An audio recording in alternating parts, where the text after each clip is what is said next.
ABC News contributor and former State Department official Steve Ganyard joins me now for more. So, Steve, accident or game of chicken here? I think it's closer to game of chicken, but I actually think that it's the Chinese are saying we're not going to try to start a fight, but if one happens, we're ready and we're here. So I'll take a little bit of a contrary view here. The U.S. called those intercepts the Russian aircraft or the Chinese aircraft flying out in front of the U.S. reconnaissance aircraft and the Chinese ship cutting off the U.S. ship. They called it unprofessional. To me, it looked very professional. The Chinese warship actually called on the radio to the U.S. warship and said, we are going to cut in front of you. And they did. And you can see the wake of that ship, that the ship is accelerating, giving the U.S. the ship a chance to slow down. If you look at the airplane that flies in front of the U.S. reconnaissance aircraft, you can tell it's accelerating, and it does a very lazy turn out in front. We've seen much more reckless behavior out of the Russians in the region of Crimea. So I think that these were both very professionally done. They were there to make a statement, and they did make a statement, and it's going to play quite well back in Beijing with the domestic audience.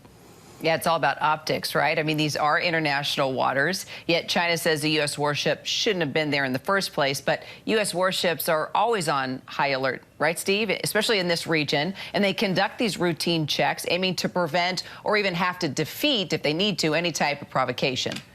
Yes. So the international law is, the accepted international law is that 12 nautical miles off the coast of a sovereign country is that country's waters.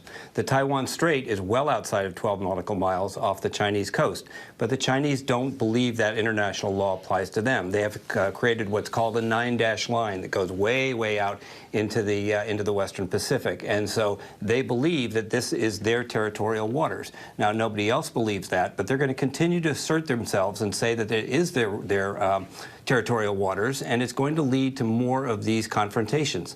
How far they go is the real question here. All right. Well, we'll definitely follow it. And, of course, it's not the first aggressive action, right, we have witnessed recently between the U.S. and China. Yet Defense Secretary Lloyd Austin is calling for more communication with China. But is talking to China really the answer, Steve, especially after an incident like this and the others we've seen in the past year? Yeah, so let's take the Chinese view to understand what they might be thinking. As you note, they've turned down Secretary Austin. They've turned down Secretary Blinken. I think that Mr. Sullivan got sort of a pull aside. It wasn't a significant meeting. So the U.S. is trying very hard to get a meeting. But if you're China, you're saying, wait a minute, the U.S., you're trying to decouple your economy. You've pulled away chips that we need for our economy. You're doing everything you can to isolate us, and now you're running your ships in our backyard in what we consider our territory. So if you're China, you say, like, why should I talk to you, United States? I don't have anything to say to you because you're being very aggressive towards me. So I think that at this point, the U.S. is trying so hard, we're going to have to see a concession out of the U.S. So in the days and weeks to come, we ought to be looking for some sort of a gesture by the United States that would sort of calm the Chinese irritation. All right, Steve Ganyard, appreciate the insight. Thanks, Kara.